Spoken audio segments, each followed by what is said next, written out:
ఇది చాలా ఇయర్స్ క్రితం, అంటే మరి ఏ సెంచరీస్ తెలియదండి, ఇక్కడ అలా రాయలేదు, కనిపెట్టింది మాత్రం 2019.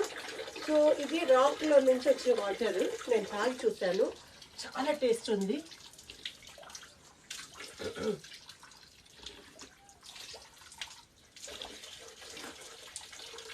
మనం మినరల్ వాటర్ తాగినప్పుడు మనకు ఆ టేస్ట్ అర్థం అవుతుంది కదా, ఎందుకంటే రెగ్యులర్గా తాగేది మనం అదే.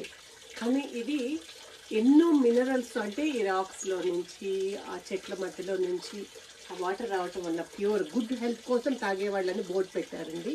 అప్పట్లో ఇదే చాలా హెల్దీ, ఇది మనకి ఇప్పుడు ఏదేదో అంటున్నాం కానీ దిస్ ఈజ్ ఆల్వేస్ గుడ్. చాలా బాగుంది.